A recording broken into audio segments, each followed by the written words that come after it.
আসসালামু আলাইকুম। সম্মানিত শিক্ষক সহকর্মীবৃন্দ, আশা করছি আপনারা সবাই ভালো আছেন। আপনারা যে যেখান থেকে আজকের এই গুরুত্বপূর্ণ এবং ইনফরমেটিভ ভিডিওটি দেখছেন, সবাইকে স্বাগত জানাচ্ছি। আপনারা স্ক্রিনে দেখতে পাচ্ছেন মাদ্রাসা শিক্ষকদের ডিসেম্বর মাসের এমপিওর চেক ছাড়। কিন্তু স্কুল ও কলেজের শিক্ষকদের ক্ষেত্রে ডিসেম্বর মাসের এমপিও জানুয়ারি মাসে ইএফটি এর মাধ্যমে দেয়া হবে, এমনটাই শোনা যাচ্ছে। এই ধরনের দ্বিরাচরিতা কেন? মাদ্রাসা শিক্ষকদের ইএফটি এর মাধ্যমে বেতন কি পরে দেয়া হবে? শিক্ষা মন্ত্রণালয় এরকম সমন্বয়হীনতার মতো কাজ কেন করছে? নাকি স্কুল কলেজের শিক্ষকদের ক্ষেত্রেও এবারও ইএফটি এর মাধ্যমে বেতন হবে না? এভাবে এমপিও চেক ছাড়ের মাধ্যমে মাদ্রাসা ও কারিগরি শিক্ষকদের মতোই স্কুল কলেজের শিক্ষকরাও বেতন পাবেন। এখানে যেমন বলছে, মাদ্রাসার শিক্ষক কর্মচারীদের ডিসেম্বর মাসের এমপিওর চেক ছাড় হয়েছে। অনুদান বন্টনকারী ব্যাংকগুলোতে চেক পাঠানো হয়েছে। শিক্ষক কর্মচারীরা 1 জানুয়ারি 2025 খ্রিস্টাব্দের পর সংশ্লিষ্ট ব্যাংক থেকে বেতন ভাতার সরকারি অংশের টাকা তুলতে পারবেন। সোমবার 30 ডিসেম্বর মাদ্রাসা শিক্ষা অধিদপ্তরের উপপরিচালক মোহাম্মদ আবুল বাশার স্বাক্ষরিত এক বিজ্ঞপ্তিতে এ তথ্য জানা যায়।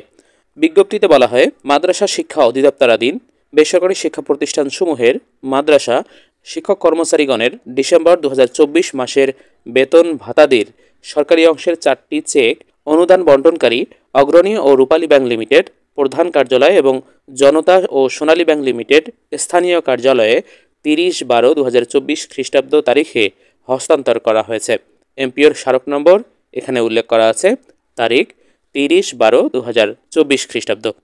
শিক্ষক কর্মচারীগণ আগামী 1/1/2025 খ্রিস্টাব্দ তারিখের পর সংশ্লিষ্ট ব্যাংক হতে অক্টোবর 2024 মাসের বেতন ভাতাদির সরকারি অংশ উত্তোলন করতে পারবেন। এখানে অক্টোবর না হয়ে ডিসেম্বর হবে। এরপরে বলছে, উল্লেখ্য, প্রতি মাসে সরকার ব্যাংকের মাধ্যমে এমপিও শিক্ষক কর্মচারীদের বেতনের একটি অংশ পরিশোধ করে।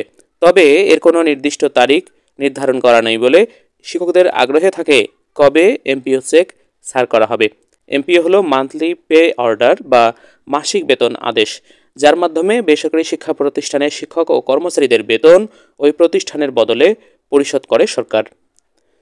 আপনারা স্ক্রিনে মাদ্রাসা শিক্ষা অধিদপ্তর কর্তৃক প্রকাশিত যে সংবাদ বিজ্ঞপ্তি, এই বিজ্ঞপ্তির মাধ্যমে মাদ্রাসা শিক্ষকদের জন্য এমপিওর চেক ছাড়ের কথা বলা হয়েছে।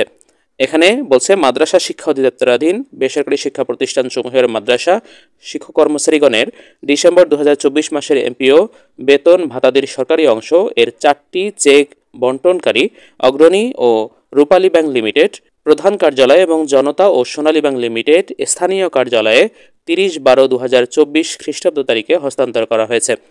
শিক্ষক কর্মচারীগণ আগামী 1/1/2025 খ্রিস্টাব্দ তারিখের পর সংশ্লিষ্ট ব্যাংক হতে ডিসেম্বর 2024 মাসের বেতন ভাতাদির সরকারি অংশ উত্তোলন করতে পারবেন। মাদ্রাসা শিক্ষা অধিদপ্তরের উপপরিচালক মোহাম্মদ আবুল বাশার স্বাক্ষরিত এই বিজ্ঞপ্তিটি আপনারা দেখলেন। এখন প্রশ্ন হচ্ছে, যদি মাদ্রাসা শিক্ষা অধিদপ্তর তার অধীনস্থ সারা দেশের এমপিওভুক্ত মাদ্রাসার এভাবে এমপিও চেক ছাড়ের মাধ্যমে ডিসেম্বর 2024 তারিখের বেতন শিক্ষক কর্মচারীদের দিয়ে থাকেন, তাহলে স্কুল কলেজের ক্ষেত্রে কি ইএফটি এর মাধ্যমে দেয়া হবে নাকি এভাবে এমপিও এর মাধ্যমে দেয়া হবে? আর যদি এমপিও এর মাধ্যমে দেয়া হয়, তাহলে ইএফটি এর মাধ্যমে কবে থেকে হবে?